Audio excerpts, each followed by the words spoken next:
قال لي اركب لو سمحت. ركبت، كان رائحة السيارة كلها خمرة. فقال لي أنا شكران. قلت له الله عز وجل غفار. فطاني الزجاجة من تحت جريه، كان حاطها بين اجريه. قال لي هيها. قلت له الله عز وجل جمعنا مع بعض حتى تكون هذه الليلة سبب تغيير حياتك. يا الله. فتح الشباك ورماها بصوت مرتفع، صار يصيح يا ربي أستغفرك وأتوب إليك، وحط راسه على السرنج وصار يبكي، بستنى الكلمة كأنه ينتظر. الله. فقلت له شو رأيك أنت الآن مش مصحصح وأنا بحب أحكي مع واحد وهو صاحي، شو رأيك بكرة تتغدى عندي في البيت؟ كان أنا أجي على بيتك أنا نجس. قلت لا يا عم، المؤمن لا ينجس. أنت مش نجس. قال لي أنا مؤمن. قلت له طبعا مؤمن. أنت الآن رميت هاي القنينة ليش؟ قال لي عشان الله. قلت له معناتك مؤمن لكنك وقعت في هذه المعصية. أنت ليش جيت توقف جنبنا وناديتني من بين الناس؟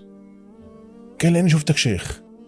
قلت له ليش بدك إياني أنا كشيخ؟ قال لأني حاس متوسم فيك خير، بدي أرجع. بدي أتوب.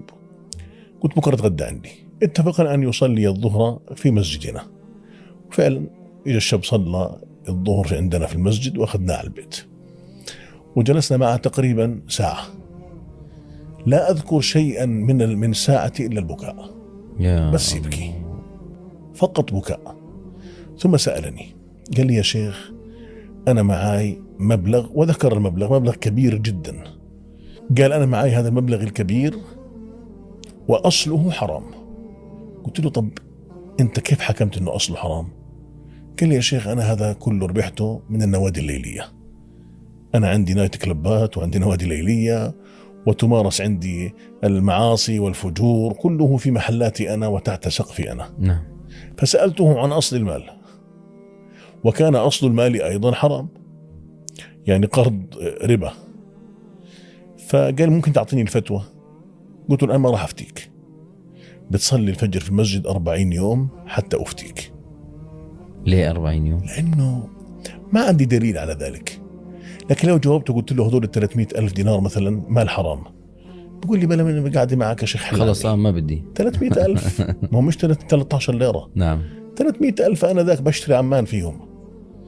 فأنا أردت أن أرفع منسوب إيمانه. قلت له الآن بعد 40 يوم بجاوبك. قال طب وإذا مت في 40 يوم؟ قلت له ساعتها أنا بعرف أتصرف، أنت ما تتدخل. وقلت يا رب دخيلك ما يموت في 40 يوم. لكن أردت أن أكون سببا في صلاح حاله.